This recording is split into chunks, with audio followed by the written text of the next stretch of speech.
எம்ஜிஆர் அம்மா தீபா பேரவையினுடைய பொதுச் செயலாளர் இளைய புரட்சி தலைவி ஜே தீபாம் அவர்கள் தனக்கு போட்டியிடுகிற சின்னம் முதலாவதாக படகு சின்னமும் பேனா திராட்சை 3 சின்னங்களை ஒதுக்குமாறு தேர்தல் ஆணையத்திடம் கேட்டிருந்தார்.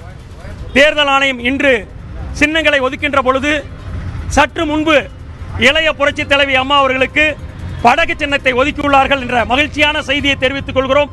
இந்த சின்னம் புரட்சி தலைவர் பொன்மலச்சிம்மல் எம்ஜிஆரால் படகோட்டியில் அறிமுகப்படுத்தப்பட்டு இளைய புரட்சி தலைவி அம்மா அவர்களுக்கு அமோக வெற்றி பெறுவதற்காக தேர்தல் ஆணையம் படகு சின்னத்தை ஒதுக்கியுள்ளார்கள். அம்மா அவர்களை எதிர்த்து போட்டியிடுகின்ற அத்தனை வேட்பாளர்களும் ஆர்கே நகரில் மக்களும் தொண்டர்களும் வாக்காளர்களும் அம்மாவின் உண்மையான அரசியல் வாரிசு இளைய புரட்சி தலைவி அம்மாவிடம் தான் இருக்கிறார் என்பதை நிரூபிக்கின்றார்கள். அத்தனை ஓட்டுகளும் படகு சின்னத்துக்கு வாரி வழங்குவார் என்று நம்புகிறோம். இந்த தேர்தல் மீண்டும் தமிழகத்தில் ஒரு அம்மாவினுடைய ஆட்சி, பொற்கால ஆட்சியை அமைப்பதற்காக நல்ல தீர்ப்பை வழங்குவார் என்று எதிர்பார்க்கிறோம். இன்று மாலை 7 மணி அளவில் அம்மா அவர்கள் பொதுச் செயலாளர் இளைய புரட்சி தலைவி அம்மா அவர்கள் ஆர்கே நகர் தண்டையார்பேட்டையிலே நடக்கின்ற முதல் பிரச்சார பொதுக்கூட்டத்திலே அவர்களுக்கு ஒதுக்கப்பட்டுள்ள படகு சின்னத்தை அறிமுகப்படுத்தி படகு சின்னத்திற்கு வாக்கு கேட்டு பொதுமக்களிடையே உரையாற்ற உள்ளார் என்பதை இந்த நேரத்தில் கேட்டுக்கொள்கிறோம். சந்தோஷப்படுகிறோம்.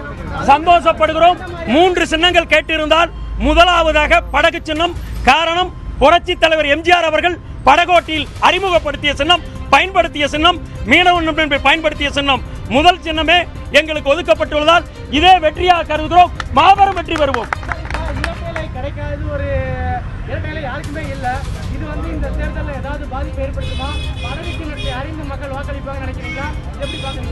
இப்பொழுது படகு சின்னம் ஒதுக்கப்பட்டு 5 நிமிடங்களில் தமிழகத்திலிருந்து ஏராளமான போன்கால் வந்து கொண்டிருக்கின்றன.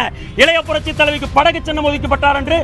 சின்னம் என்ன என்பது முக்கியமல்ல, யாருக்கு ஒதுக்கப்பட்டார் என்பது முக்கியம்.